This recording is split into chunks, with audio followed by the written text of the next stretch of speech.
you name it, right? Sort of a Renaissance man. He was a teacher of mine and a subject of about a third of my dissertation in a very academically incestuous sort of way. He also advised my dissertation, the way one does, right? So what do I mean by microphonic tunings? This is a term that I sort of came up with in interviews and correspondence with Larry. He, ascribed to it in a way. So if we think of heterophony as the simultaneous sounding of similar, but not necessarily same melodies, heterophonic tunings are instances when you have multiple, more or less similar tunings. And I think there's a perceptual aspect at play, because as we'll see in a lot of these pieces, one could argue that it's all one big tuning, but because of the way those tunings are presented, the ear perceives them as different tunings that change. So examples of heterophonic tunings would be the coexistence of cognates in a tuning, the sounding of tempered and just pitches at the same time, or perhaps, as we see in the music of Polansky, the unfolding of related harmonic series. In Polansky's music in particular, I looked at these processes as a kind of morphing. That's a process in particular that he was very fond of. He did a lot of melodic morphing in his music. He did event morphing in pieces that substitute one element for another over repetition. And we'll see that a lot of these modulations are done by morphing from one source tuning to a target tuning, usually one element of the pattern. Now, there's a sort of a central part of this topic that is not going to be covered in this presentation for time, and that is the use of adaptive and dynamic tunings. I think that's a whole presentation on its own. Maybe I'll do it some other time. But in the 80s, Polansky worked with HMSL, which is a dynamic music computer language that he co-authored with Phil Burke and Devin Rosenblum, developing real-time tuning systems. So computer systems that could listen to what's going on in the room and tune to it along specified parameters. The most clear example of that is the work of Sheen, which is a cantillation work for solo voice. And the HMSL program generates a harmonic accompaniment through a series of changing prime limit tunings. So it starts in a very complex 17 limit intonation and ends in Pythagorean tuning in a kind of beautiful kind of gradual simplification. So with that in mind, I also look at these heterophonic tuning pieces as sort of a subset of adaptive tuning pieces. Because the performers or the electronics adapt the tuning to the circumstances. And they're sort of like a backdrop of people who have been thinking about similar things and probably other ones. And these are all figures that were kind of crucial to Polansky's development. And I kind of, I lost all my fonts. What a shame. There's going to be some funky looking stuff, so I just realized I transferred my presentation to a different computer. I lost all my accidentals. But you all know what I'm talking about. So for James Tenney, the concept of harmonic space and harmonic distance is kind of crucial to Larry's development of these pieces. Also, the broad emphasis on musical perception, right, and tuning perception in particular. You can look at Ben Johnston and the extended just intonation system, the reliance on higher partials and kind of beyond simple just intonation. And for Harrison, who was a mentor of Polansky in the 70s and a lifetime colleague and friend, the freestyle tuning that we'll hear about at length, I think, this afternoon. So Polansky wrote about freestyle for the 1-1 journal, kind of, and also the Lou Harrison Reader publication in Soundings, really pointing to Harrison as a deep thinker of tuning, right? Not just a composer who was interested in the sonorous aspect of it, and suggests freestyle maybe as something that could really be looked at as a model for adaptive tunings, especially in computer music. So these are some of the pieces we're going to look at today, not all of them, but starting with Salter in 1978 and ending with 8 fermentations on a sketch by Charles Dodge in 2015. These are sort of like the big hitters, I think, in terms of the pieces of Larry's that use multiple simultaneous tunings as kind of a conceit. So without further ado, here's Psaltery, which is the first and maybe the last piece in a way. It's an electroacoustic piece that he did while he was working on his master's at UI, Urbana-Champaign. Recorded a single Psaltery string and then Larry sped the tape to generate all the other tones that you hear.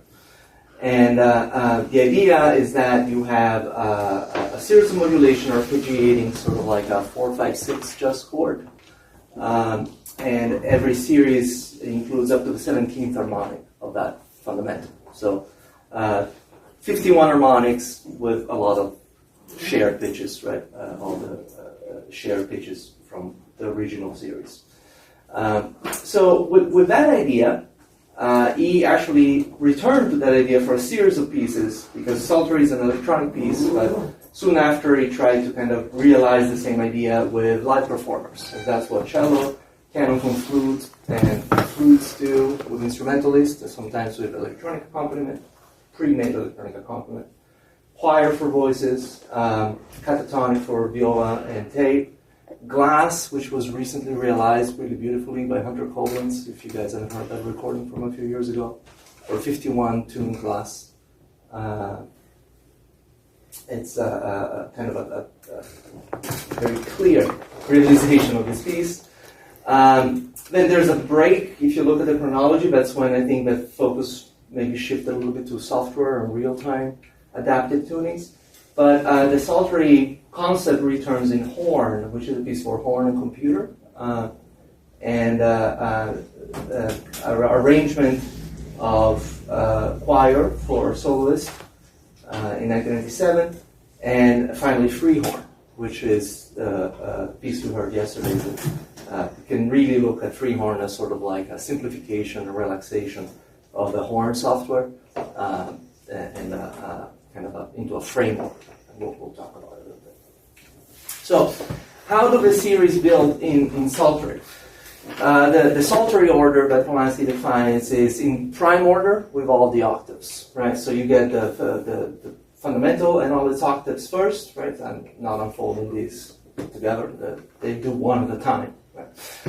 Then you get the third harmonic and the ninth. You get 5s and 15, right? Nice graphic. And then 7s, 11s, 13, and finally 17. So that is the unfolding of the original series. Once the second series enters, the process actually changes, because subsequent series actually enter from the high harmonic to the low. So the same order remains, but it's reversed. And what's sort of interesting is the way that each new harmonic substitutes the previous one. So for this, I'm going to play the sample from Psaltery, which I should warn you, it's a really kind of gnarly recording. It's like this really like strident low Psaltery string, and there's a lot of harmonics, and it's very sped, 17 times faster. It gets pretty rough. But you can hear stuff in it, and you probably hear things in your head as you hear it. But so this will sort of animate as you hear the new harmonics come in, and you'll see that the high harmonics of a new series don't necessarily replace high harmonics of the old series. Some of the harmonics that exit from the previous series are rather low. So you do get this kind of high frequency, high harmonic cohabitation with lots of beating and lots of kind of like dense stuff up high, and then gradually simplifying. So here we go. Hopefully it works. Hopefully. Is the volume on? It was on a second ago. Yes, I heard it before, actually. Yeah.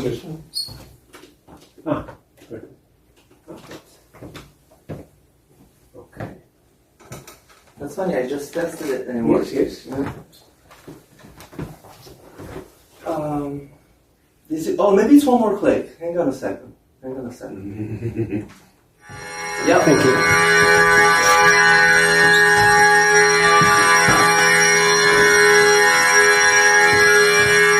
So that's the full C series.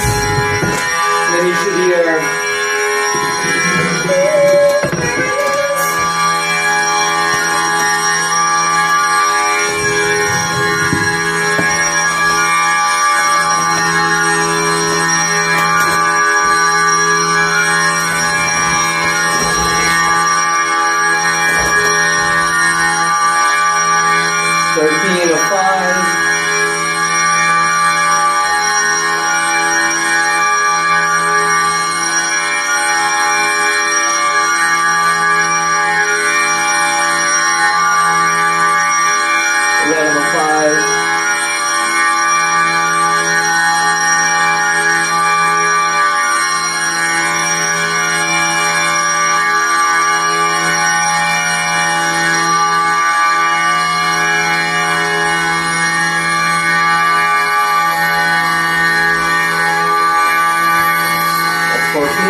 So that process repeats, right? So it will go then to the harmonic series on G and then back to C.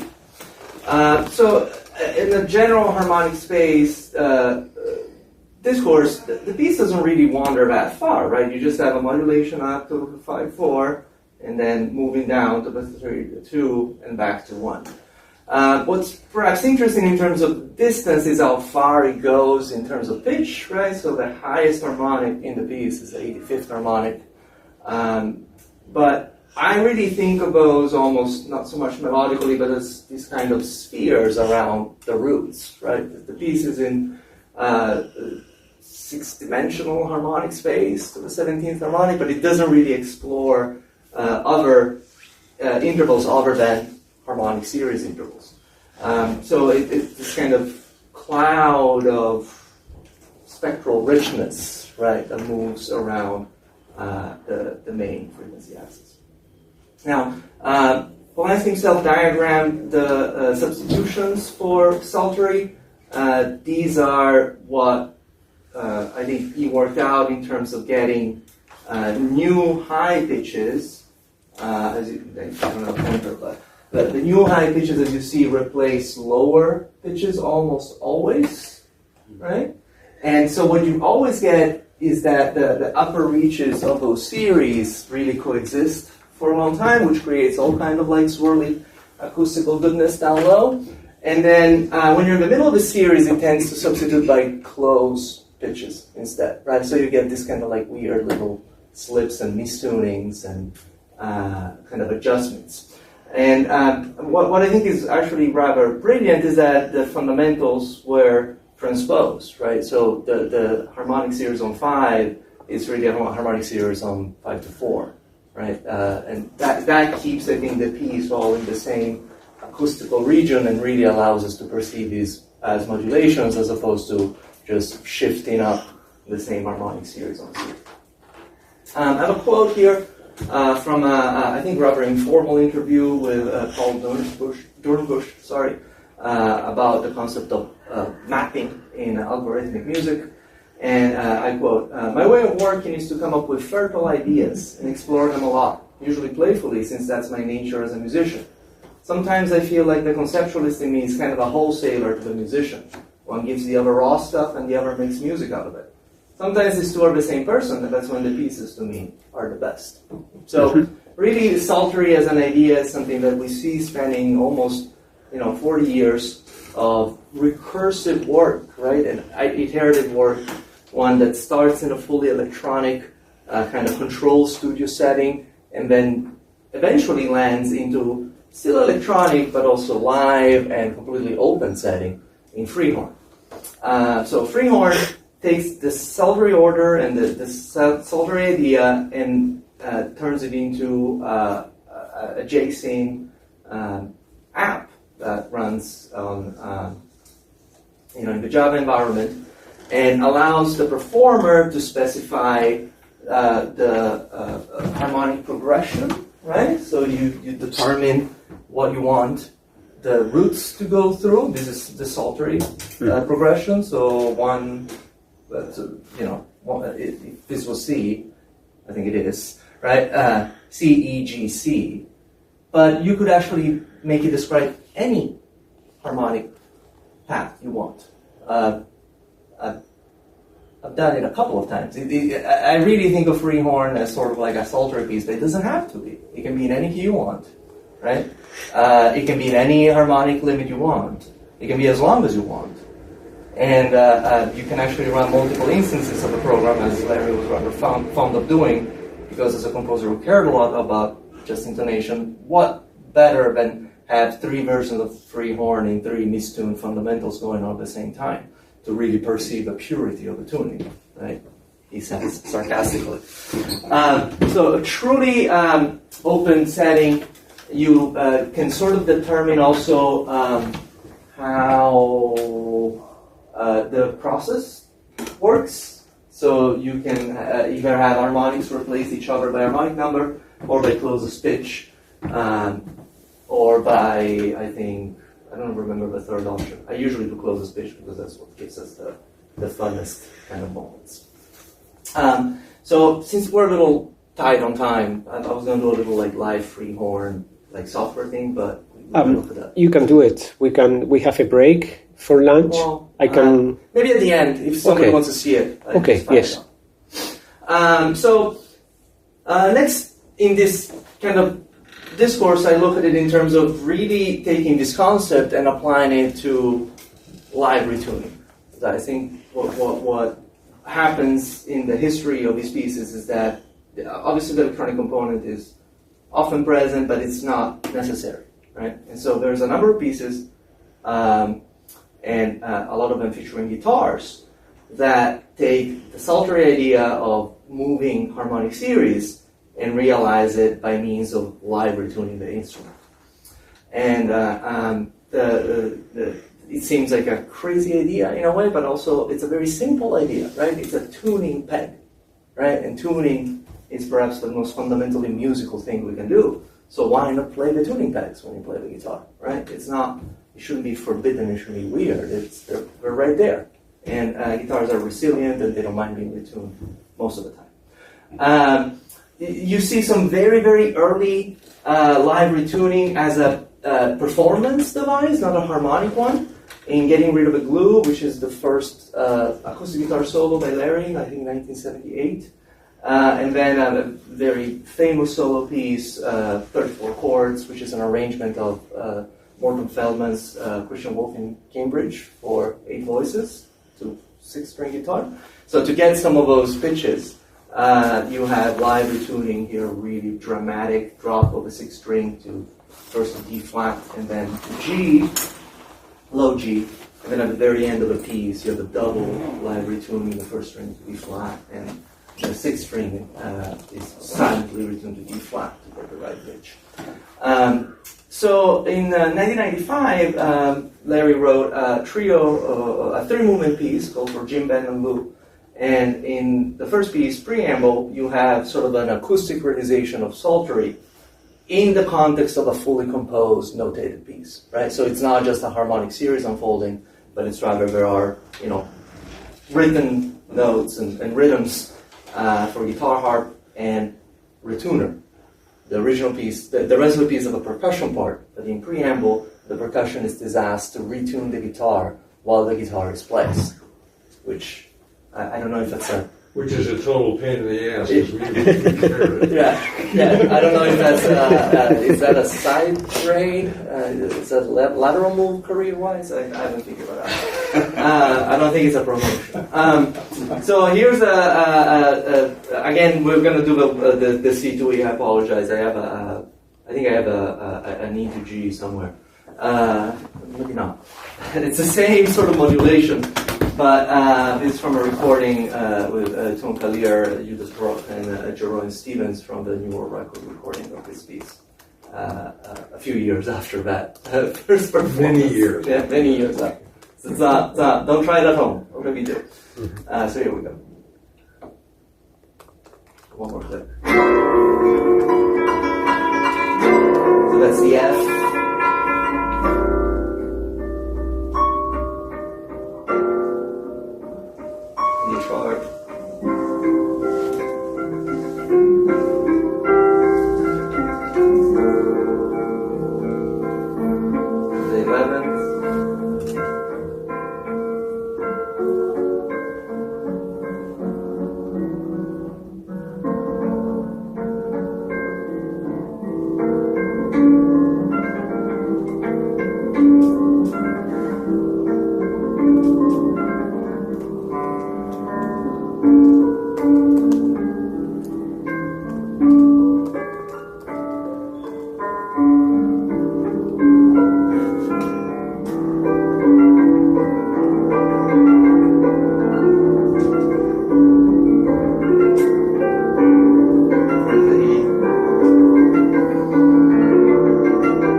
There's a few differences in the order of harmonics. In here you see that it just goes down by harmonic number, not by prime. So 15 enters before 13 and 11 and 7. In Psaltery, 15 would be right before 5, right? It's kind of like in prime order.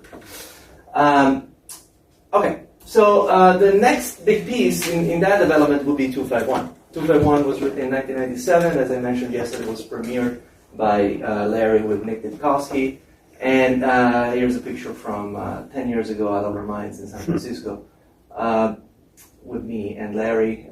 So it's basically a tuning exercise in a way, right? It's two guitarists improvising and retuning in real time, this time not through an arpeggiation series, right? But rather a slow motion jazz cadence, right? 251 being a little bit of a dorky nod to country and jazz music that Larry loves so much.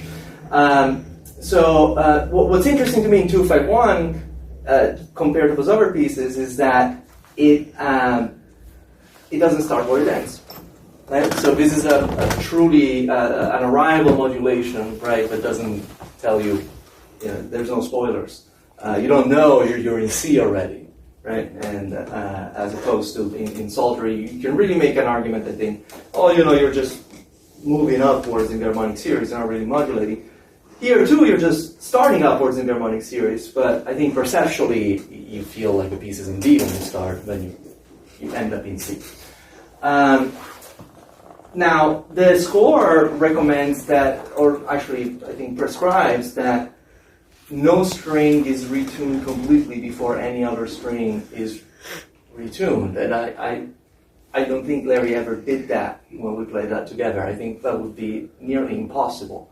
So I very safely always make sure I retune one string and then I move to the other. I also like to do it in a way that I don't lose my high primes and I can kind of keep those as references, right? He says in the score to start on the high string and retune down to the lowest string, but kind of recursively. Again, never trust a composer, so I think we'll find it. So you can see, just in terms of a no state, the tuning ranges are all pretty narrow, so it's all within at most a minor third. The scariest thing is tuning the first string up to F, which is okay, but I've broken strings several times doing that, and otherwise most things are tuned down. I guess the C starts, the B string starts tuned to C, which is a little high, but it's okay. And the low string is the most, forgiving, so it drops all the way to C. Now, you have these series, and the thing that's novel here, I think, is that in the dual version of 2-fret-1, you actually have a prime limit simplification as it goes through the piece. So the piece starts in 17, limit moves to 13th for the second series, and lands on a simple 11th sonority. And whenever that happens, kind of a compound interval replaces the prime that leaves. So instead of like a 17 limit second, you get a 9, right? And instead of the 13, you get a 15, right? So it's sort of like a relaxation almost. So I think this is G to C, actually. I don't remember. This is from the studio recording that Larry and I did a few years ago.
The last piece that I want to briefly talk about is the last large guitar piece that Larry finished.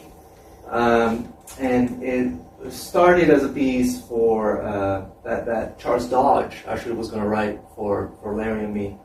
And but all Charles Dodge wrote was just a little sketch, and then he told Larry that he had run out of music, that he didn't really know or feel like writing anymore. And Larry took the sketch and kind of in a nod to Dodge's winemaking, fermented them into 8 variations.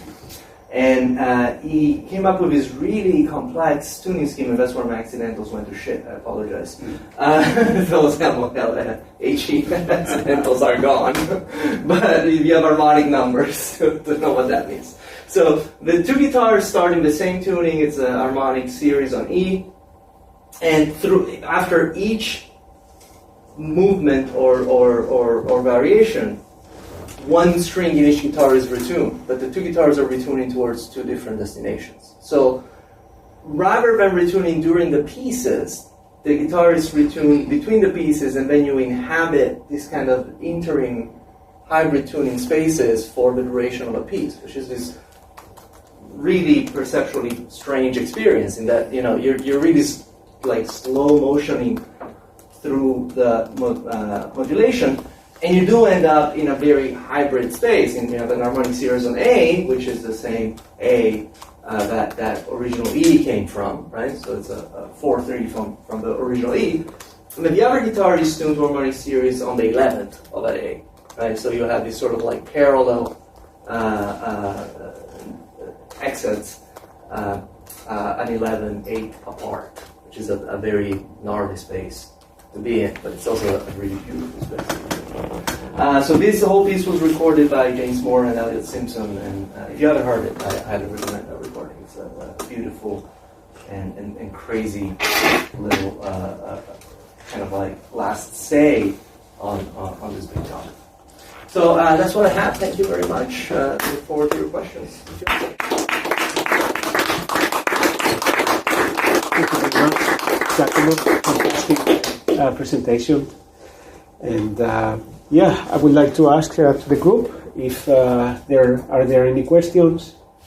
I just had an observation. I'm thinking, for Jim, Ben, and Lou, that was beautiful to show that those were the preceptors, right? Yeah. That happened beforehand. You think about Jim Tenney's septet.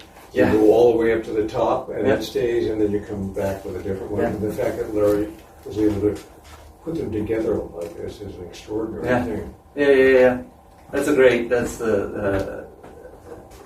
parallel there. But what's intriguing, of course, is that your last example of those 3, Lou, and we're going to be hearing about Lou's adaptive tuning later on, which is something that he touched on and then ran in the other direction. Yeah. And yet Ben didn't. That was Ben's whole life. Yeah. And it's fascinating to see where he drew that and put it all together. How 3 different people took the same concept and went in completely different directions. So what do you, having played this stuff, what's the future of this kind of, is this just a new avenue, another style, another form? I don't know. I mean, I think it's easy. I mean, and maybe I'm biased because I'm a guitarist, but I think it's really easier than it sounds in a way. I think what these pieces show is that you can create performable things that go far and wide, and the odd tuning paradox, right? You can have justly tuned intervals, you can have modulation, or you can have a manageable number of pitches, and it's like choose 2, right? In a way. And I think these pieces say no, you can do it all if you change your pitches. Absolutely. It's like moving past the gamut in a way, right? And the idea that you can just get the pitches you need when you need them. And obviously, I think if we're in a hybrid setting with electronics, that is totally doable today in a easy way that is not convoluted. But also, if you have something with tuning pegs, you can just do it yourself, and you can do it. What I find intriguing is from an audience's point of view, they don't know what the hell is going on.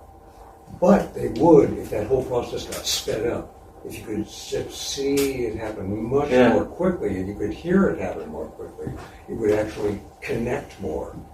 Yeah, I mean, I find these pieces usually land. Like, I mean, you know, and maybe it's because, you know, 251 is kind of like fun, you know, but also freehorn, like, you know, in the right setting, you know, I felt like people say, wow, that was an experience. I felt like I was traveling, right? So they were with you. Yeah, I think so. That's what you want. Yeah, I think so. Yeah. Great. Any more questions, please? I have actually a question. When this piece preamble, I didn't know, it's written that the percussion has to tune the guitar. Yes.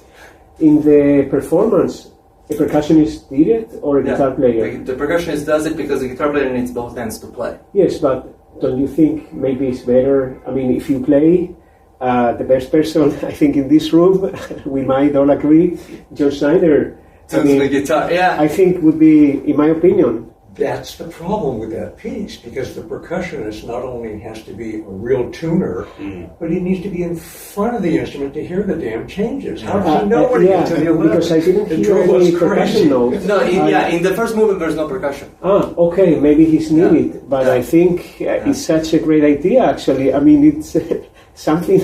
I mean, you know, I think I don't think Larry cared very much for practicality, because that same piece has the harp retuned between two movements.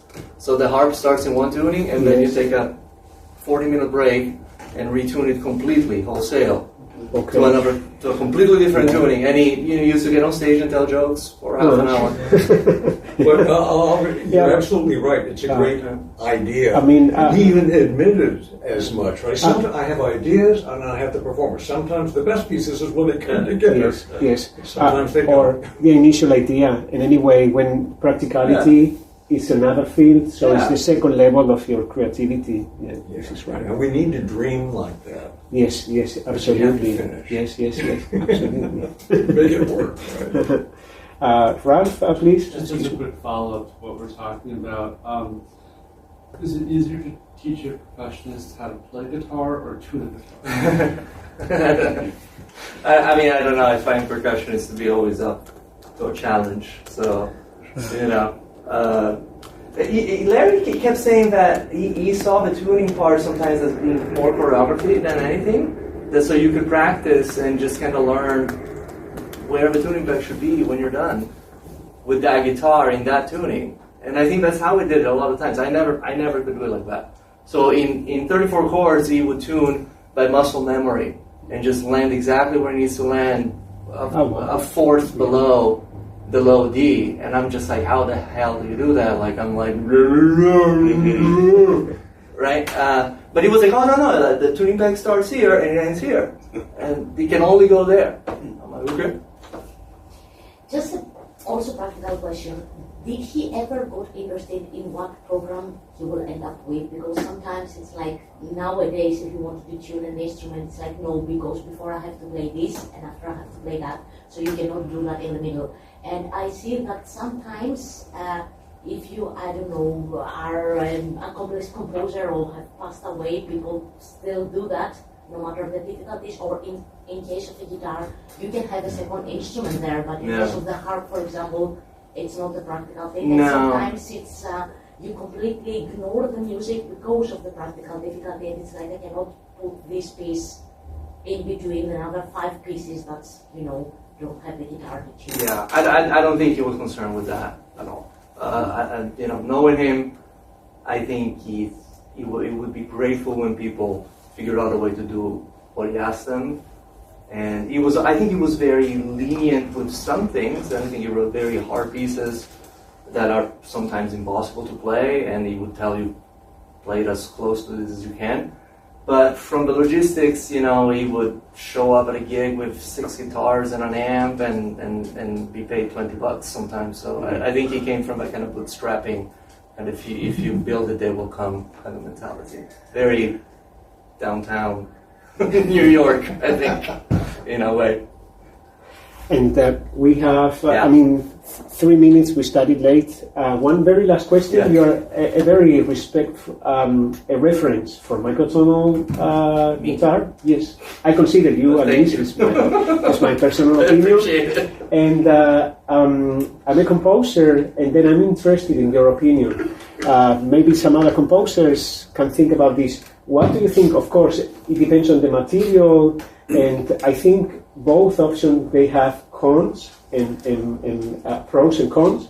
What do you think is better, to tune during the piece, and Ralph was speaking about, we were mentioning this yesterday, or to tune between the movements? What do you think you prefer? Or I mean, to me, we're different experiences, but I love this idea of making tuning part of the piece. I think, again, the first music thing we ever did as people was figure out what two pitches go together and how. I mean, I think music tuning is the fundamental music thing, right? You can't tune. Maybe you can bang rocks together, but even then you'd be like high low. So, it was a little intimidating, but I found it liberating. And again, it's also, I don't think of it as a test of skill. Like I've ended performances have like a quarter tone off from where it was supposed to be, and it's okay. It's still a process and a journey, and it's fun. So I really, the playful aspect of it, I think, stays. Thank you. Thank you all. Thank you very much.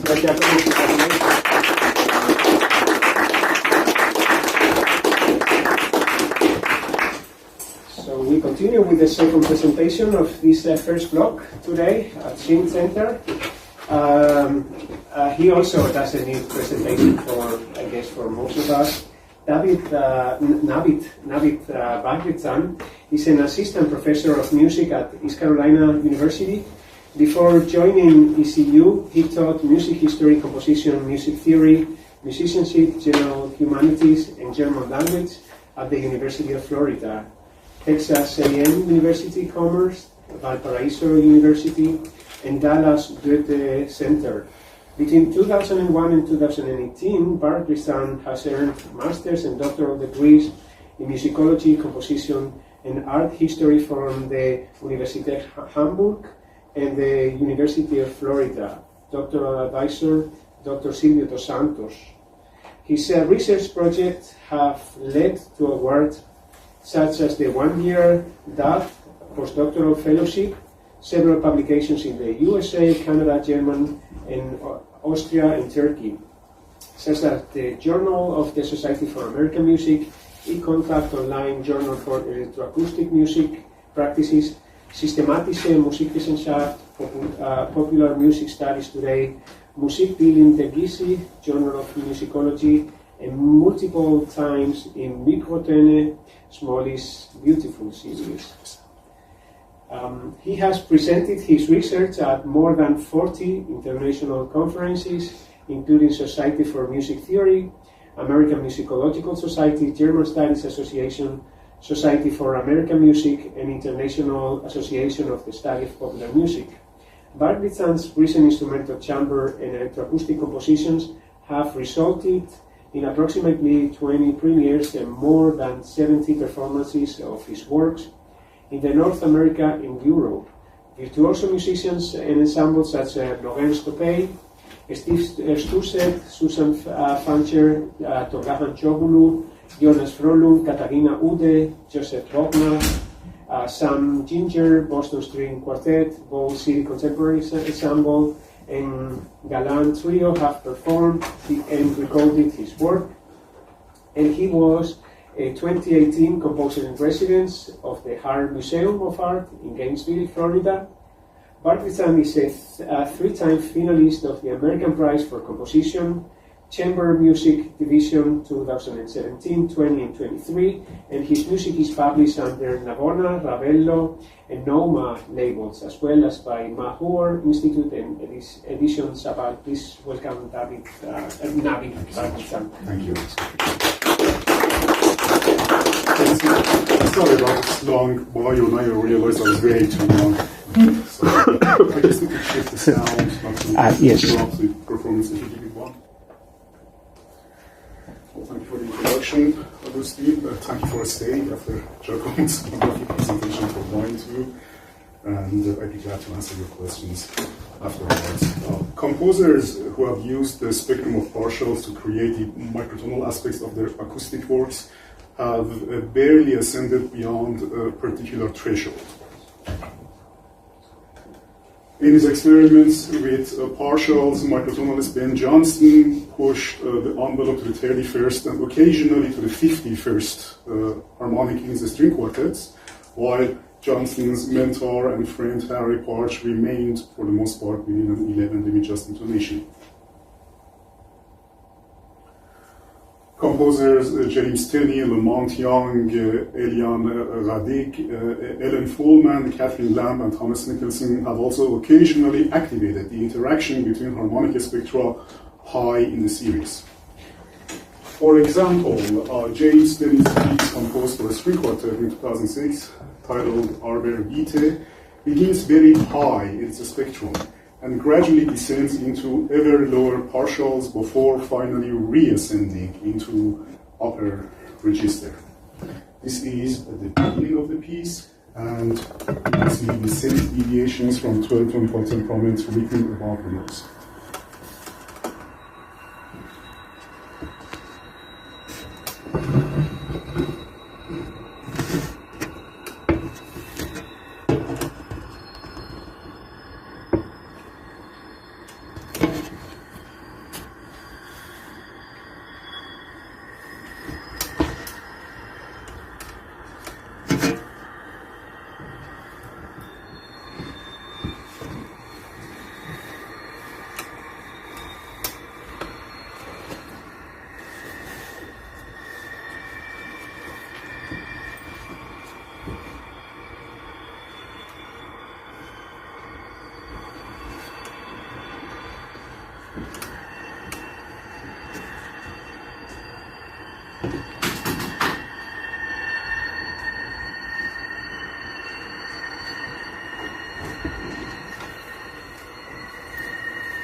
Contemporary composer Kathleen Lamb, on the other hand, has brought the harmonic series into ever greater degrees of tangibility by lowering the fundamental frequency into the sub-audio range, below 20 Hz. Hypothetical spectral interactions controlled by various rules and restrictions then become the actual tonal material for the composition. For example, in her ongoing series of pieces Prisma Interius, begun in 2015, what I'm playing for you is the 8th piece of the series.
prisma interius harmonically structured on either a 15 Hz or a 10 Hz fundamental frequency. The instrument's open strings are retuned to various partials in the spectrum, ranging from number 6 to 64, enabling them to access the partials by either playing stop notes or natural harmonics. These works inform rare notable approaches. In his seventh string quartet, finished in 2022, composer Manfred Stanke, however, has developed an innovative method to include partials not only to the 83rd harmonic, but also their multiple higher octaves as far as the overtone number 400. Now on this slide, of course, it's pretty clear to you. Here we see the actual numbers of the harmonics in frequency, closest sort of note on the piano, the octave range, the cent deviation from 12 unequal temperament, and the rough microtonal deviation with numbers.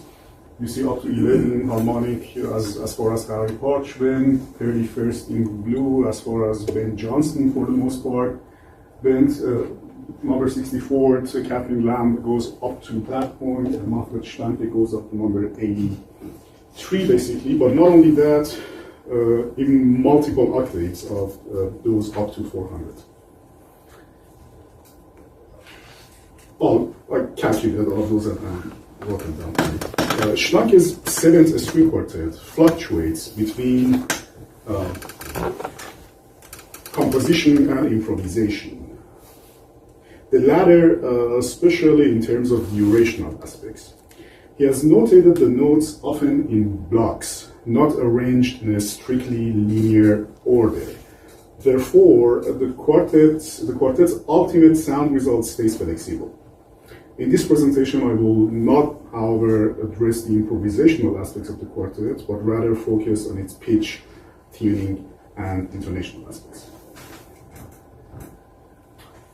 A single fundamental tone and its overtones achieved by retuning all the strings of the four instruments underpin this quartet. The scordatura concept requires the strings to be tuned to very distant partials of an absent low-frequency fundamental tone C, together with an equally low virtual sibling fundamental tone F, the subdominant, or the fifth undertone. The partials that belong to the spectrum on F include all tones with the multiplier 2 to 3, as you see in the red boxes on these slides, meaning the mirrored or inverted 3 to 2 fifth. The piece only alludes to these two fundamental tones represented by their higher partials. They do not appear on any string, not even as octave or multiple octaves, yet they control the entire pitch matrix.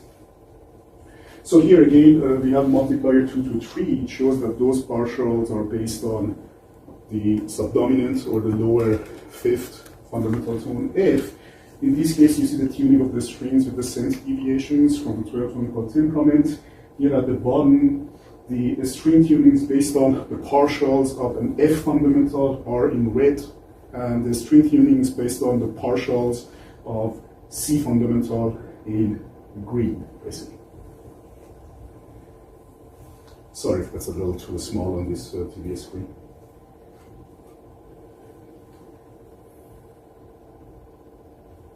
This seemingly unsophisticated schema leads to the rejection of the simple harmonic ratios as the source of tuning and intonation, completely different from the classic string quartet in just fifth tuning, where tones G, D, A, and E can be thought of as built upon the fundamental tone C, leaving out multiple octaves in the spectrum of partials. These tones would be the overtones number 3, 9, 27, and 81 as highlighted in red in typical classic string quartet tuning, basically.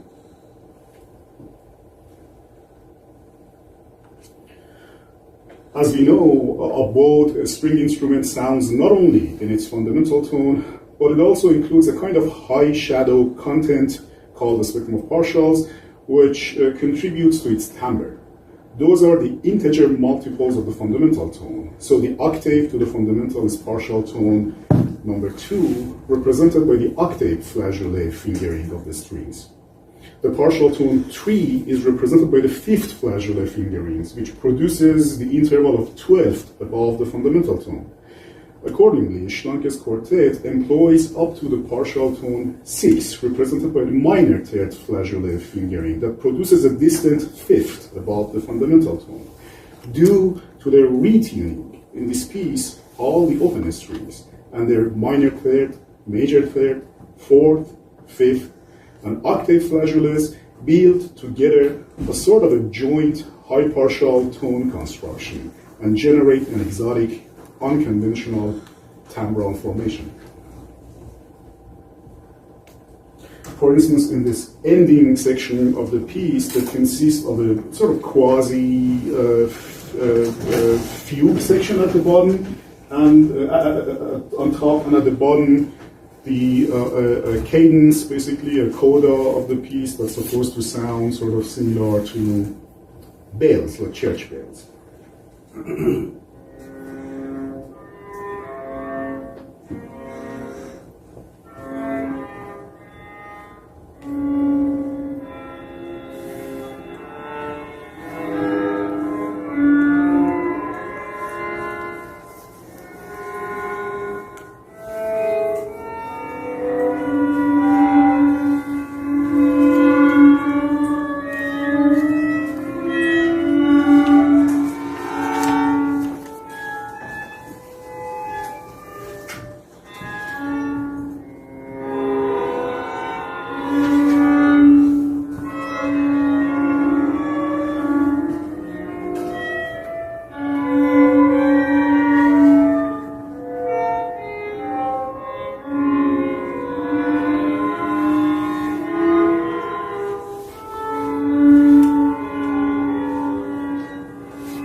Through the scordatura and the flageolets, the composer reaches the distant partials numbers 65 to 83 on an absent fundamental tone C and similarly absent sibling fundamental tone F, as well as their multiple octaves. How? The appearing partials 65 to 83, as well as multiple octaves of these fundamentals nearly up to partial tone number 400, are only the main network. The special string tuning and flageolets allow the composer to suggest microtonal fluctuations or to build microtonal quasi-clusters using distant partials. As I will demonstrate, he can also create modal formulations by selecting tones from various scales with a variety of micro-intervals. If we combine playable tones on the open strings and flageolets up to the sixth partial, we achieve approximately 8 tone intervals in the high range, intervals of circa 25 cents. For instance, 26 cents between partial tones 65 and 66, highlighted, or 21 cents between partial tones 82 and 83. These partials are located so close to each other that as we progress from one microtone to the other, instead of tone steps, the impression of a kind of microglissando emerges. If such linear connections are superimposed, the harmonies fall into a kind of pliable microtonal field akin to Harry Part's concept of tonality flux, approaching a kind of microtonal polyphony based on interval relations from the perspective of interacting partials high in the harmonic series.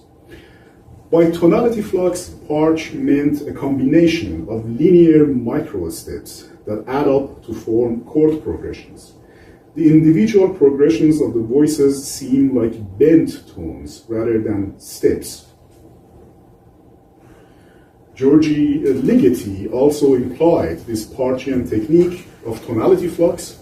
For example, in his Hamburg Concerto for Solo Horn and Chamber Orchestra, with 2 basset horns and 4 obbligato natural horns, composed in 1999, with a revised version published in 2002. Especially in its second movement, titled Signals, Dance, and Chorale, in the chorale, we observe a sense of unique tonality flux. In this case, probably it's not clear from there, I apologize. The numbers above the horn notes refer to harmonics on which the horn ensemble rests. Ligeti, however, does not construct this movement from a single fundamental tone, but rather from 4 simultaneous fundamentals, F, E, E flat, and D. He accordingly chooses certain harmonics from the 4 resulting spectra in a way that he can generate contorted tonal chords. He selects, for instance, the 5th and 10th harmonic that deviate 14 cents from the tempered tuning, as well as the 7th harmonic with 31 cents, 11th harmonic 49 cents, and the 13th harmonic in Ligeti's notation with 59 cents deviation. Here, tones are either microtonally bent in direct linear adjacency or continued in distorted octaves. The melody of the second horn is therefore accompanied by a strange harmonic shadow in a tonality flux environment.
Part's technique of tonality flux refers, in other words, to close contrapuntal proximities bridging microtonal chordal structures, in Part's case within a dual 11-limit harmonic and subharmonic system, meaning up to the 11 partial, that he illustrated in an arbitrary tonality diamond, as well as his 43-tone to octave scale, also sometimes called Part scale. Part's 43-tone scale provided me with a rich framework to represent the subtle melodic variations of human speech. We saw that last night perfectly by Dr. Schneider. At the same time, the resulted corresponding tonalities, in this case in the part case 28 of them, suggest a variety of possible maximum hexadic harmonizations, meaning chords consisting of 6 notes, where a given tone may be heard with multiple tonal senses, meaning the role it plays as a chordal identity within a structure may be varied. The concept of tonality flux is harmonic movement within parts tonalities through common tones or small microtonal steps, producing shifts in musical perception or tonal sense. Parch himself does not really explain this technique in words in his theoretical and music philosophical treatise, Genesis of the Music. He rather illustrates it graphically, which clarifies tonality flux possibilities between 1-5-3 triad of 8-7 otonality and or overtone harmony, and 7-4 eutonality or undertone harmony. Then the 5-3-1 triad of then I lost it. Then the 5-3-1 triad of 11-8 eutonality and 1-5-3 of 16-1 otonality. But an analysis of Part's 1943 composition, titled Dark Brother, for instance, one of his earliest compositions to use this technique extensively, which Thomas Nicholson provided in his 2021 master's thesis titled Surprising Connections in Extended Just Intonation at the Universität der Künste Berlin, illuminates the subtleties of this technique and highlights many of the aesthetic strengths of this system. Parch employs tonality flux to contrapunctally linked, distantly related just intonation chords.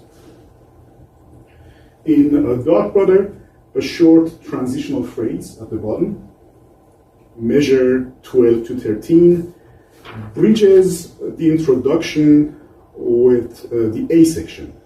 In this transition, the choromelodian Part's adopted microtonal organ presents almost the most basic demonstration of tonality flux. Essentially a voice leading that reveals subtleties of tonality relationships through small microtonal steps.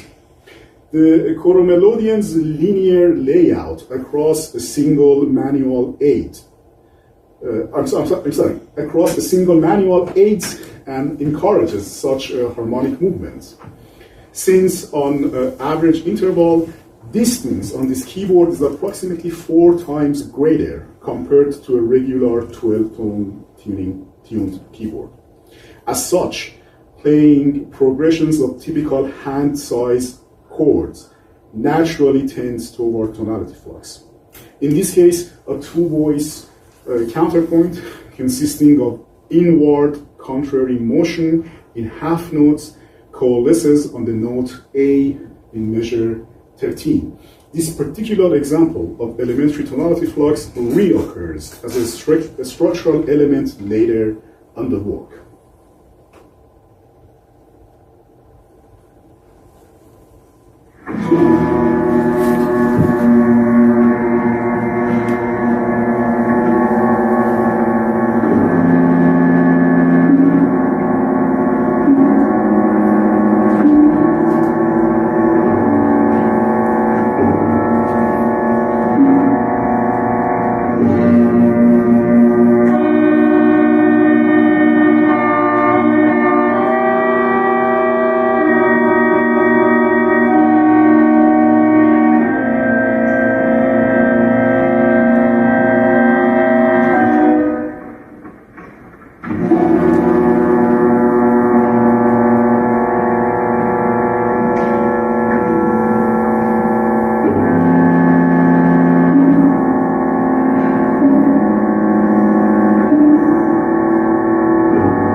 Parch relies on tonality flux as a means of linking otonal and eutonal chords, of playing with the tension between the relational perception of tones as intervals and chords on the one hand, and the overwhelming pool of harmonic series on the other. Nevertheless, Parch's technique of tonality flux, especially through common tones, and even such quasi-enharmonics as those just described, provides a means of both highlighting the conceptual proximities inherent in this dual system, meaning otonality and eutonality, as well as clarifying the essential differences. It seems that Parch wanted to try to bring out the intervallic nature of eutonality or subharmonic spectrum by focusing on its contrapunctal connections to other structures, in particular to otonality or spectrum of harmonics. In this sense, tonality flux functions as a kind of a tool to aid the listener in carrying an intervallic mode of listening into harmonies themselves. Building on this Parchian technique that Schlanke's teacher and friend Ligeti also alludes to in his works, at the beginning of the string quartet, Schlanke brings the first 15 partials indicated on this slide. These flageolets are in a scale-wise order and based on the non-existent fundamental tone C1, from left to right, partials number 350 to 272. The descending multiple octaves of partials 83 to 68 in a microtonally morphing tonality flux.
Schlanke's special tuning and extensive use of flageolets also enables him to form a hybrid, block-like, asymmetrical, rhythmically semi-improvised world of scales consisting of first ball and Pierce scale with approximately 3/4 tone steps, resulting from 12 division of 13 steps, or tritave instead of octave, with each step of 146 cent. Second, Slendro scale with enlarged whole tone steps, and third, Malaita scale with narrowed whole tone steps. Slendro comes from the Indonesian gamelan, specifically from the island of Java, and in simple terms approaches an equidistant pentatonic scale. If this 5-step range were tempered within an octave, the scale steps would become 240 cents, roughly a whole tone plus a quarter tone. Schlanke uses quasi-Slendro in two forms, a Slendro 1 falso and a Slendro 2 falso. Malaita is the easternmost of the Solomon Islands, famous for its bamboo flute music. The music from Malaita contains various scales. In this quartet, Schlanke includes a quasi-equidistant scale in 7 steps, or heptatonic, within an octave that produces intervals of approximately 171 cents, almost a 6th tone narrower than a whole tone. All these scales exist, of course, worldwide in different variations. The 3/4 tone scale also occurs, for instance, in Balkan, in Turkish or Persian music. Approximate equidistant pentatonics or heptatonics exist in Africa or South America abundantly.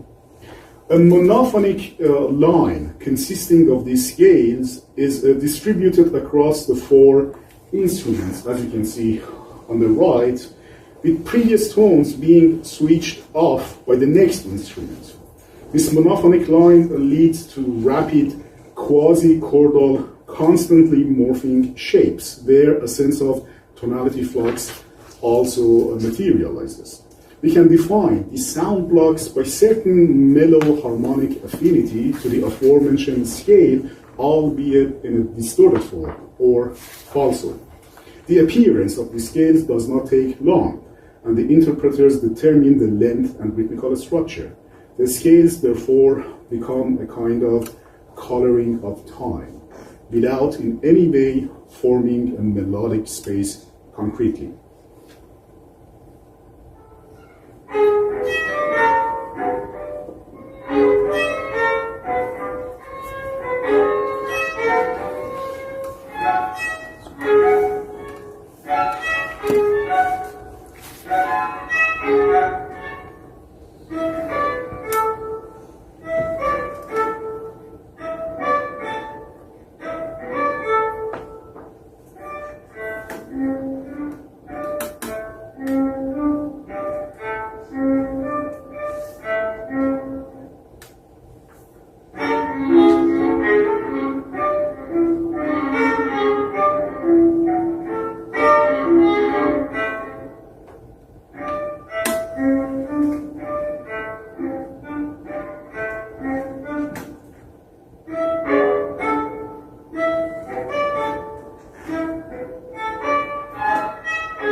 These scales, with all their asymmetry, manifest tones from the retuned strings and the corresponding flageolets, reinforcing the tonality flux and improvisational character of the piece, all the while granting the listener the chance to experience modal fluctuations, quasi-clusters, and micro-intonations that emerge from high partials of the non-existent fundamental tones.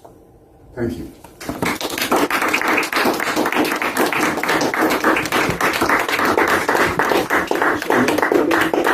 And I have to say, he just came all the way from Belgium, and he's about to leave to North Carolina, I believe. The luggage there. So thank you so much for being with us. Thank you for your invitation. And I would like to ask in the group if we have any questions. I mean, with the time we started the first section, Jonathan, I would like to apologize. We started a few minutes late. My talk is easily going to be under. So everything's worked out to plan. Perfect. Thank you. Yeah, so any questions, please? Navid thinks this is a great talk. I'm curious what you think about the role of those fundamentals. Are they perceptible in any way, or are they just a kind of deep principle giving you this network of high pitches? Do they have any, let's say, recognizable role in the piece? Well, they do not show up in any form, even in the multiple octaves. So they do not show up in the piece at all. They just generate, those high partials. The strings are tuned based on them, and using flageolets, you can even go multiple octaves of those string tunings up to 400. So they are there, but they're not there. They're like a shadow, basically, I would say. Unless in a particular part of the piece I did not have that experience, I haven't attended a live performance, unless somebody with much better ears than me would hear those as sort of like a lower difference tone shadow or something like that. But theoretically they do not show up in the entire piece at all. And that's what is interesting and innovative, I find. Is that why Stanka always has these pointillistic textures? Because if he had long sections with a sustain, you'd hear the fundamentals, like the shadow tones. He decides not to do that. That was his choice, right? It could be. I mean, that's a very good point. Honestly, I hadn't thought about that. But yes, in the proper acoustic conditions, if you have long sustained tones, like church organ, for instance, those under shadows might show up. But Timmy too, with those long, Exactly. right? You would hear all that. Absolutely. But that's something for me to ask Manfred, John. That's a very, very good point, basically. Yeah. That may be the reason that he has, for the most part, counterpoints, really, not sustained long notes. Great point, thank you. Eleni, please. I wanted to ask you if you ever research or find a connection with Hass's music, because he uses the same principle a lot of times. Either, for example, like his trombone concerto, he gives the fundamental and then he builds up. But in pieces like in Vain, he's doing like the same thing. He's slightly changing a little bit the higher pitch harmonics so that you can either maybe psychologically like order them in a fundamental that is actually not given, and he's playing without perception of actually where in which harmonic scale this high register pitches would belong. And I think it's pretty much the same principle, so I wanted to ask you. Absolutely, he does the same thing in vain, but I do not remember how high he goes into the harmonic series. Perhaps Bob remembers that. Or 66 at least. so that was the point. The point is that almost, as far as I know, there might be cases that we have great experts here that you might be aware of. As far as I know, I haven't found a piece that really tries to reach up to harmonic number 400. But you're absolutely right. In vain, he uses the same principle of a non-existent fundamental tone to deal all the shadow. But it goes up to 67. Yeah. So the point was that I don't know any other example that really, creates a method to reach so high in the spectral far shots. But there might be other pieces by him, by Hass, and I have to look into that. But I appreciate the suggestion. Thank you. One last question, maybe? Okay, thank you so much, Navid. Thank you. Thank you.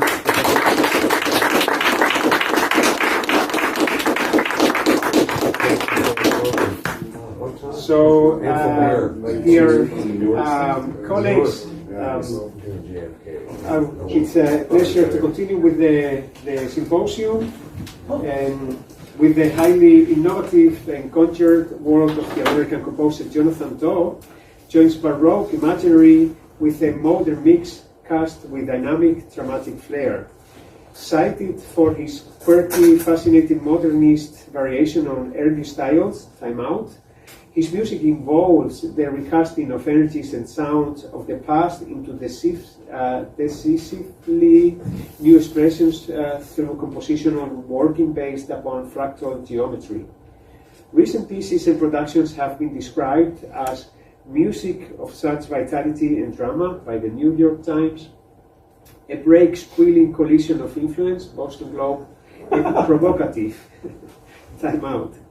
Recent operatic productions include Being Ariodante with Ensemble Shap at the Italian Academy, New York City, Nero and the Fall of Lehman Brothers with BOP Ballet, Opera Pantomime Montreal, in addition to the premiere production with Ensemble Échappé at the Italian Academy, New York City, and Cracked Orlando, Drama per Music Fractals on the Beyond the Machine series at the Juilliard School.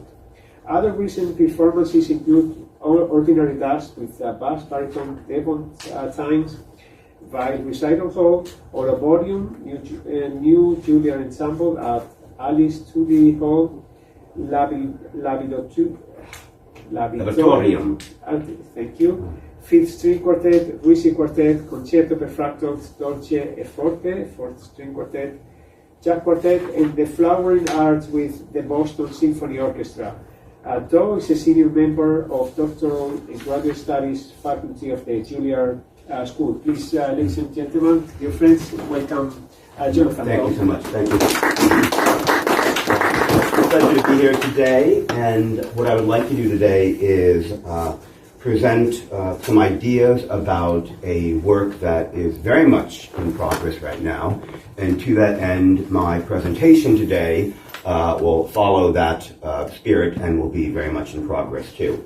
So this probably would be a more fruitful offering next year, but since the festival was coming to my backyard, I decided to hop into the swimming pool. So I just want to offer a little bit of the idea behind this work, which does engage microtonality in various ways. A caveat also I would offer in that I did have the benefit of presenting some ideas in Salzburg a year and a half ago during the summer festival. I recognized some faces that were there. And so not to claim that I'm double dipping here, but some of the ideas of that talk were developed into this opera. So I'm not going to repeat that, but there will be a few of the slides which will kind of get that momentum going. Amor, nello, Specchio, or Love in the Mirror, is a new opera based on a play by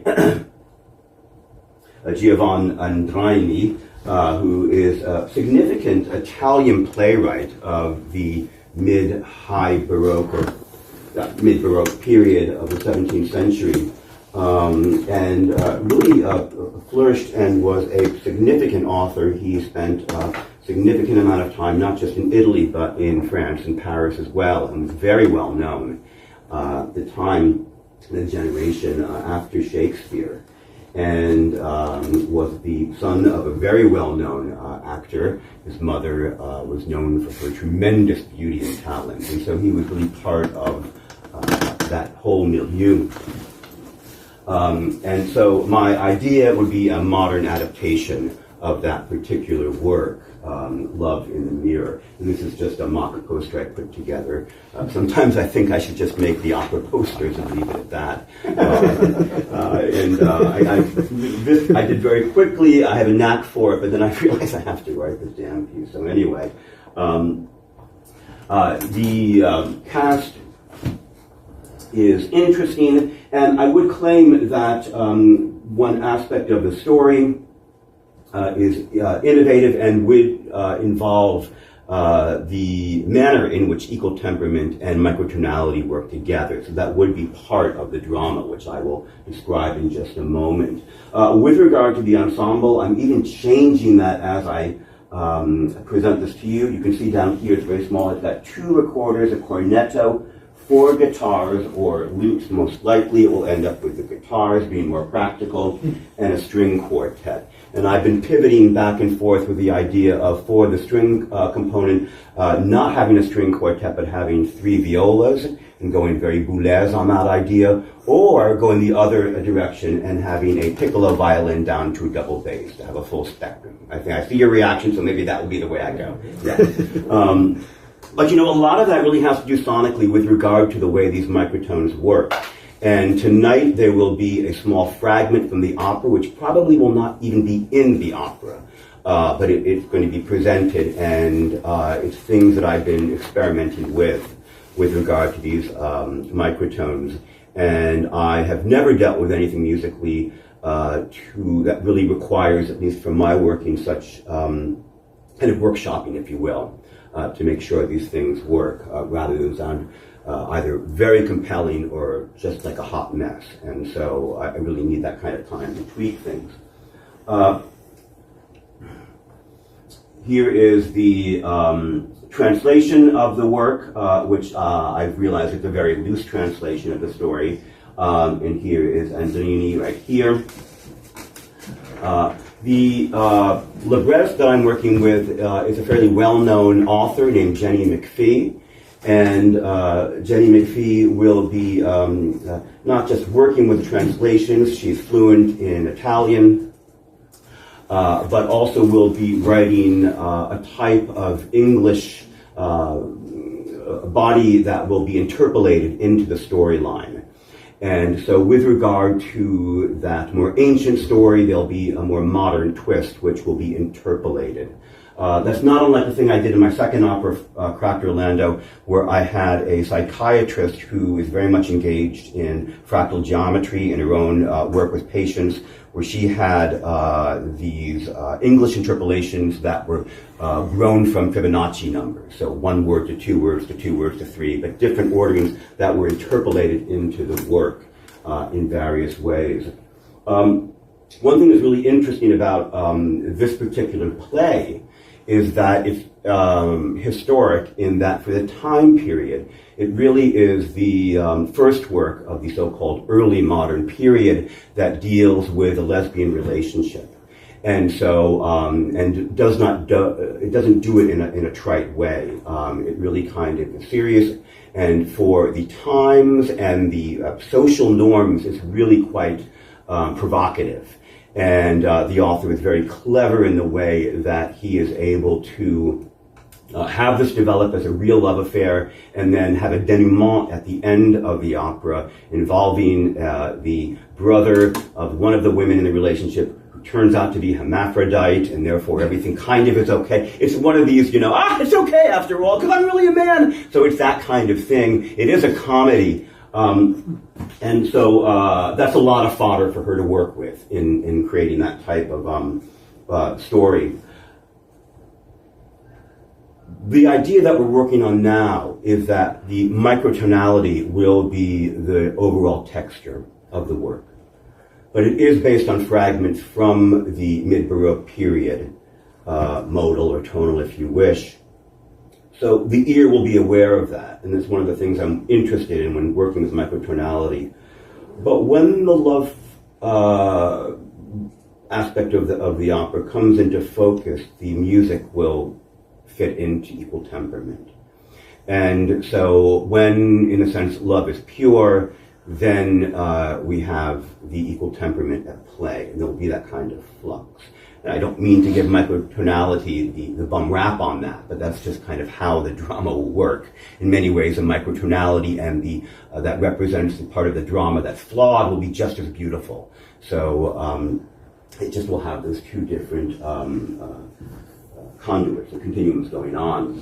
Part of my talk in Salzburg before was cellular autonoma, which is a type of dynamic system which I work on quite a bit, and it will be deeply at play in this particular work. The idea of having structures that are built from a type of algorithm that have a cell growth, I often conceptualize that musically as types of very complex canonic or polyphonic unfoldings that occur.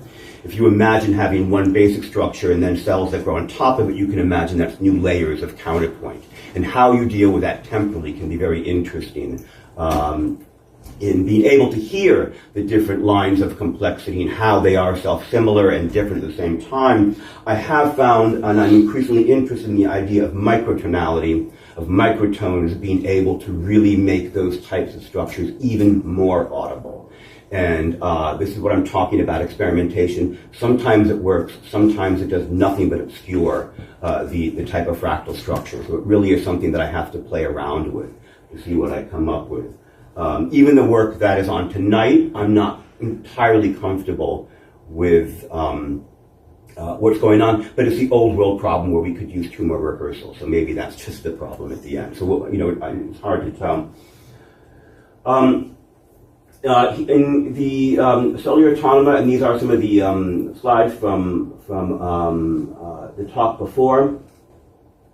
This is a type of automaton based on a well-known one by John Conway called The Game of Life, and it's really one of the very first ones I did. This is over 20 years ago. You can see the fading of the pages here, in which the different boxes and the cell growth will begin here. And then each, based on an algorithm, will grow further and further. And so I have 3 different lines of counterpoint that move here in different interesting configurations.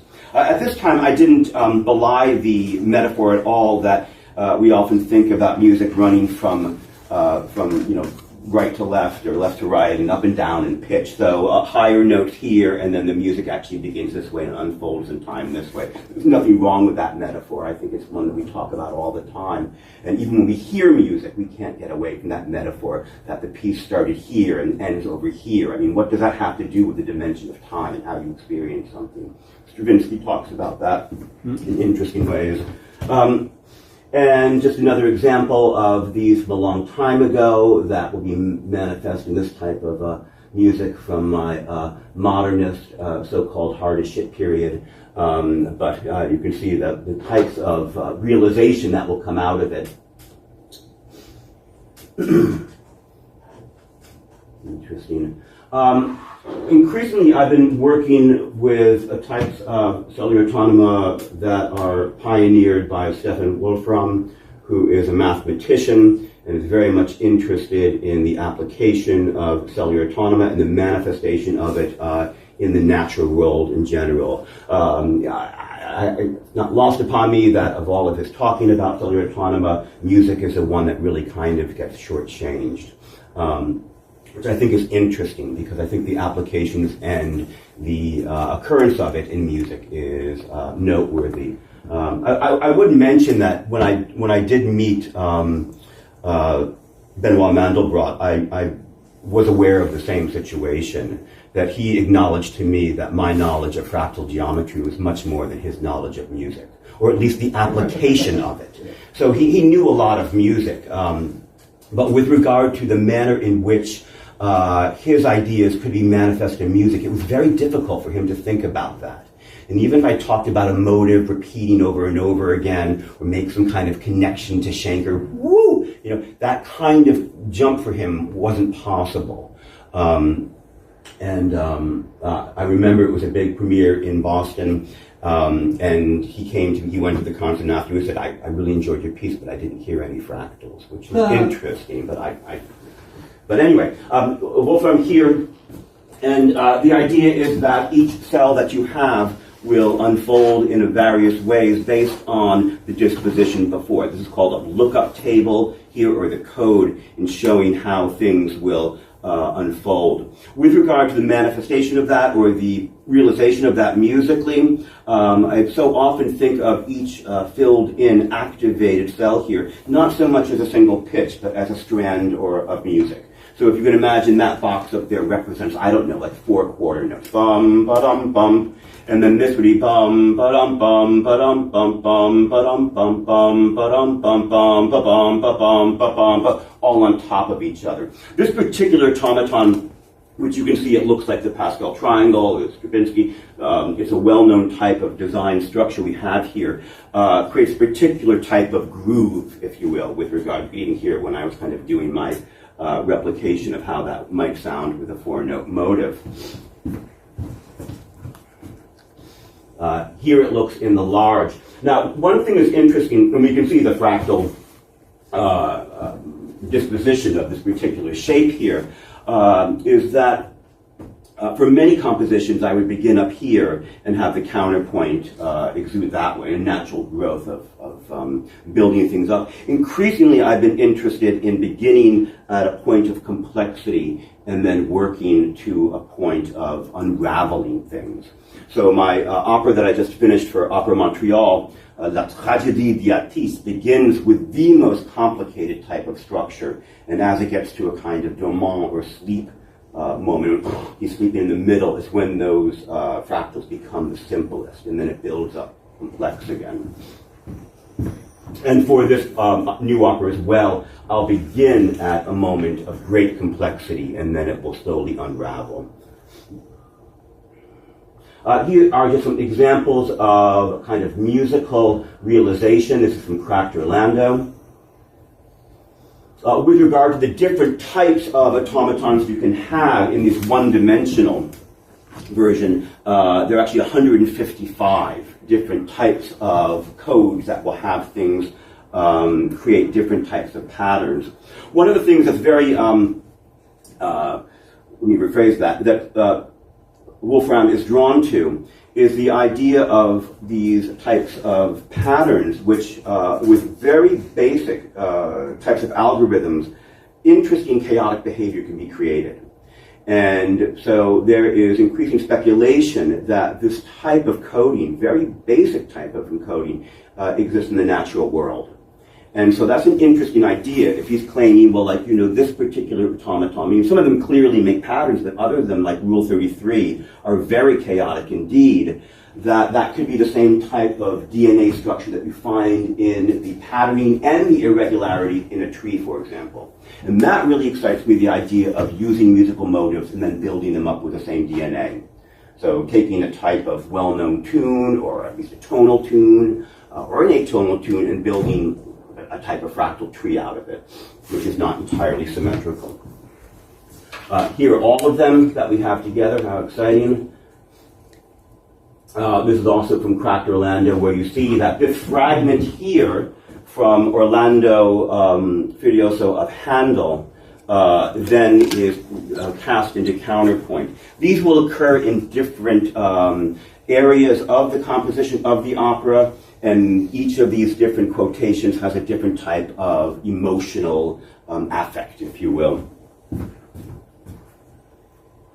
Rule 30 is a infamous automaton of Wolfram, and again, very simple rules create a type of irregularity that you have, and so he even had I think a $30,000, yeah, $30,000 competition for any one, and this was advertised online, who could crack the code. Why did this happen? And he had certain questions that people had to do. I don't know if anyone ever won it. Fredkin game, after Edward Fredkin's The Mathematician, is another very interesting one that I've been drawn to quite a bit. This one is a little different than the one-dimensional. It's in two dimensions that we have here, and the basic rule is that any box that has an odd number around it, a free, will generate a new one. One of the things that's quite compelling, I think, about this particular automaton is that it will self-replicate after a number of repetitions. And so musically, I think that has significant implications. I would say again, though, the idea of, and I do like the line in the fractal geometry of nature of Mandelbrot, that the relationship between fractals, geometry, art, and music might seem clear, but it's superficial. That is to say, we so easy, I think, can look at this visually and make a jump to music, but that's harder than it might seem. I mean, how do you look at a fractal picture and say that's music? Even this, how would you replicate this? So that has become kind of a lifelong challenge of me of trying to make this audible as a type of idea. I mean, you can imagine, right? How do you actually cast that musically in time? Here's another idea, an original fragment. I believe that's Vivaldi, and you can see then how it is created musically. But I guess another thing I'm saying with regard to all of this is that we can see how that works, but is that compelling musically? Does that really have something that we want to hear? So that's something I'm very sensitive to. Here's a larger one. In dealing with this, I've developed over time a type of shorthand, so I don't have to have like the layers of graph paper. The box is the first generation, the dot is the second generation, the circle is the next one, and if I went even further, then I would use an X, so I can have multiple layers of the cell growth on one sheet here. This is something that I developed early on. I presented this in Salzburg, and this is, of course, influenced by our own Augustine. The idea of having a guitar which would have its a real kind of profound retuning in which all of the strings would essentially be the same pitch but just slightly off. And so that creates an interesting type of instrument which really has to be, the scordatura has to be worked out. And it's quite compelling. And when I heard Augustine's work, I was really moved by it. And so I played around with that idea. There are disadvantages of it in that you have to have guitarists retune the guitar. And so you have to have a committed instrument for that. It would also make it difficult to move back and forth easily from a equal temperament and tuned system. But for that, you just simply have to have two guitars. I'm the one moved to hear this. I'm the one moved to hear this. Well, and these are pieces that I presented in Salzburg where I was, again, playing around with them. As you can see, the scordatura from one to the different tunings you have here. I think you know Emil Elwad. Emil? Yes. And we spoke of this, and he's a guitarist and a composer. And I asked him about, would it be, mind-blowing for guitarists to be playing a note and getting something else? And he said, you just have to learn it. It's just, No, I don't think we need to hear it. This shows you, again, some of the contrapuntal, very basic ideas we have. And so here you have one dot, and then this right here would represent the two lines down here. Notice it's a skew by an eighth note, and so I've decided that each box of the unfolding here will be at an eighth note period. So there's no eighth note there, so it's off for 2, 1, 2. Here, 1, 2, 3, 4, 1, 2, 3, 4, and then the dukes and the comaces is right here for those into polyphonic talk. And then you can see down here what's going on here as well. Now, what's interesting is that for many compositions, I would deal with these polyphonically. So if this was the original box right here, these down here would have to fit into the time of this right here. And so what you end up getting is a really kind of frenetic type of counterpoint that often I thought was really quite wonderful. But I had a weird experience when I was watching I don't know why, but online, one of those fractal videos where it just constantly is reappearing, and so you see it like a hand, and then all of a sudden that is out of, and then another little hand comes up here. And I realized that there was an optical illusion because my computer was not getting bigger, and I was not getting pulled into it. But the idea that what I saw here had the illusion of getting larger made me feel like I was getting pulled into the greater levels of detail. And so I realized musically this might make a little bit more sense, that if I were to actually have the older music, the music that you see first, get larger, then it would have the feeling that these are constantly getting quicker without getting quicker. A kind of weird illusion of the ear. Is that sort of like a mensuration canon at the minimal level? Or? Yeah, I mean, it has that same type of idea of pulling things up, you know, on again, off again, right? So this originally, these would not get quicker. The original gets slower and slower and slower. And I'm still working on that, but I think I'm on the right track. So if we look, I'm going to just move ahead here. If we look at this piece, and this will be the piece that will be played tonight, you can see there's a canon going on here, only 2 guitars for 4 lines of music, so it's kind of difficult to see. Here's the original pitch. But the vocal line is always a little bit behind because she's singing the original, and she'll get broader and stretched out more and more and more. Now, obviously, don't be upset, but I went to guitar quartet. And I know we're late on time here, so I'm purposely talking quickly too. So don't think this is my normal disposition, but I'm just trying to get things out quickly. I'm playing around now with a guitar quartet, which will each be 25 cents down. So 4 divisions until you hit the semitone. So I think that would be what, 48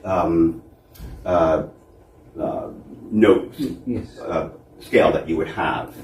And that is interesting and different, and I do think slightly amplified it would work even better. I don't think they'll have amplification tonight, but it's one thing to have the microtones built into one instrument.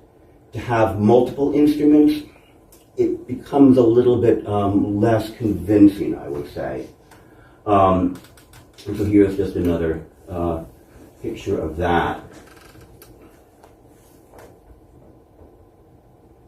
I would say that the opera will begin probably way down here. It's got cut off.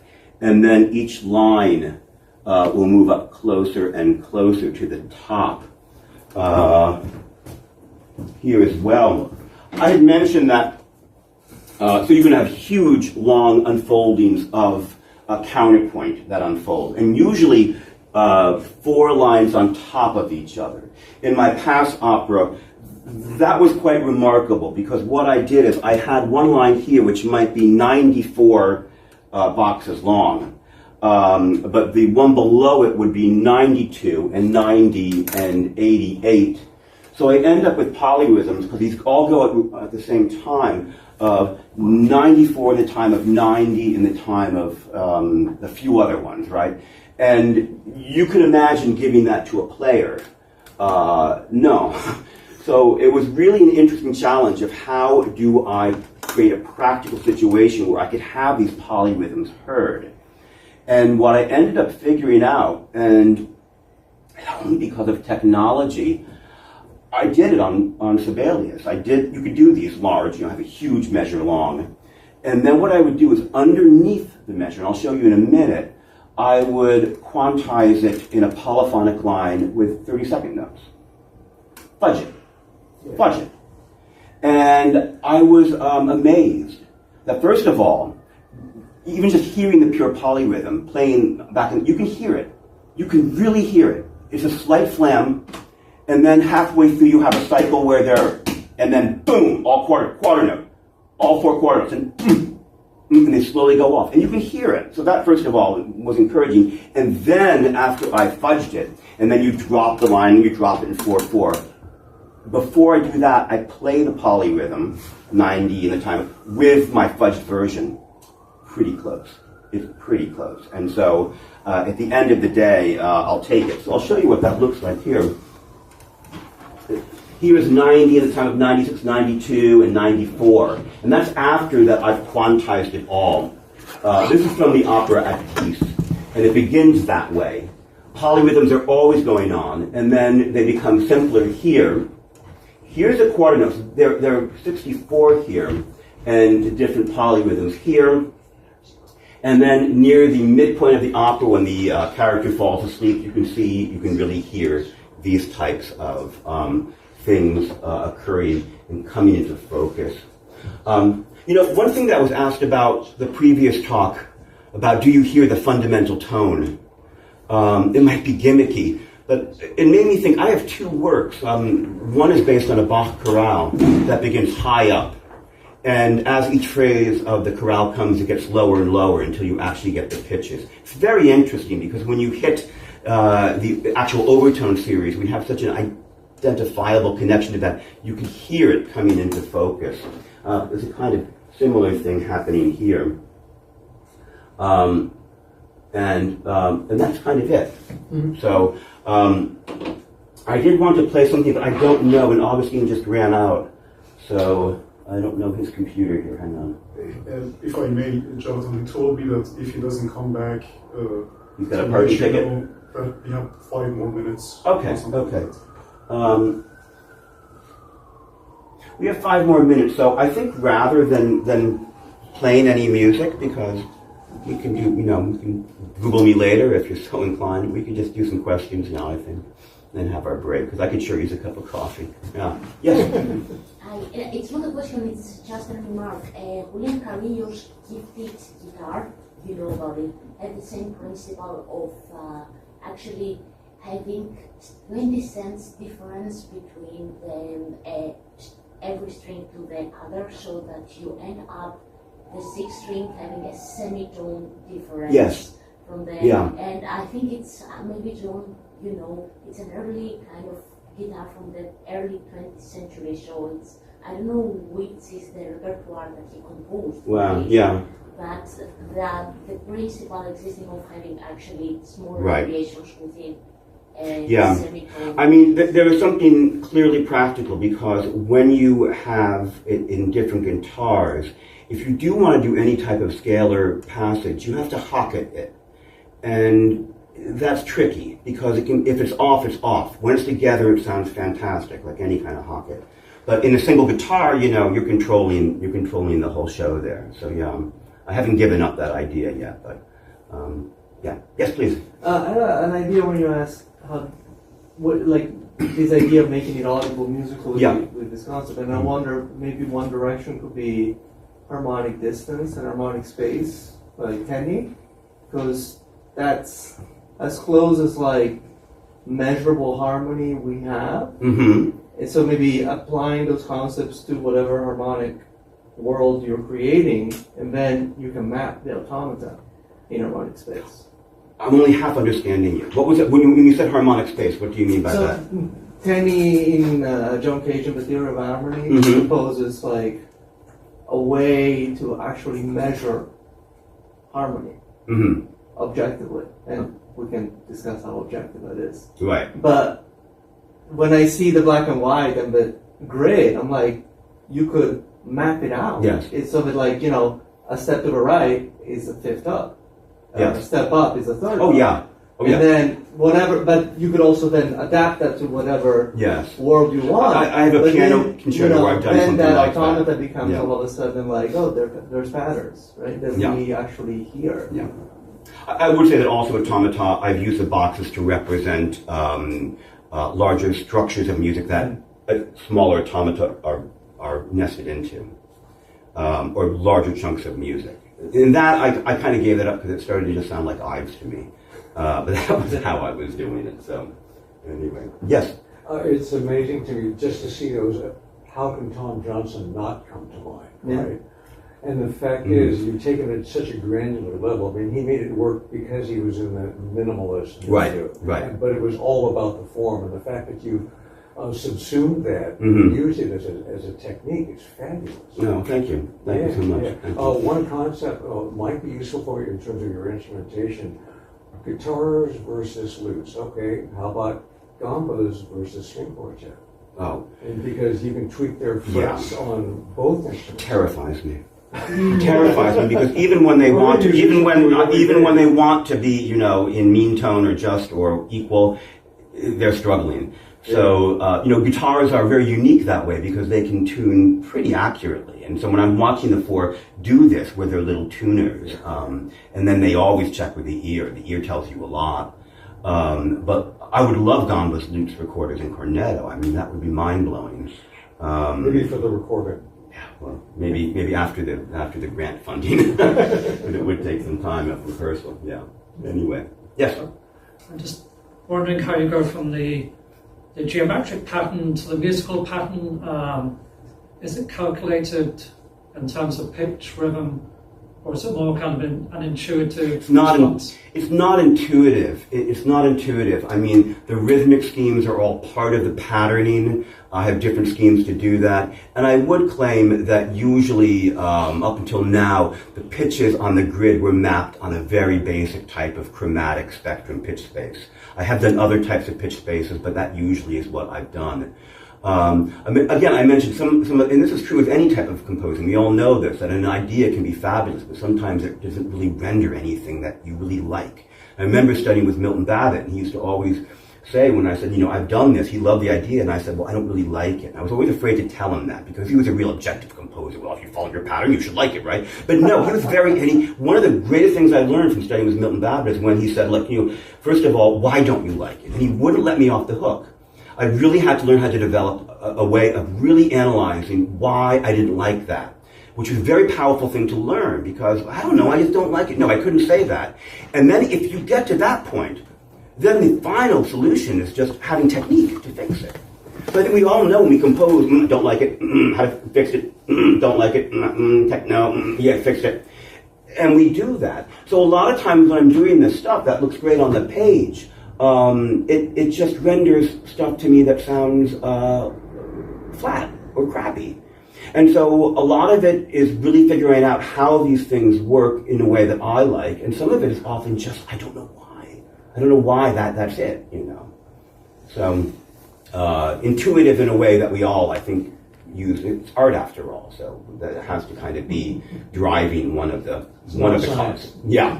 Yeah. Will you see a geometric pattern and you think, I like that pattern, I'm going to realise that musically?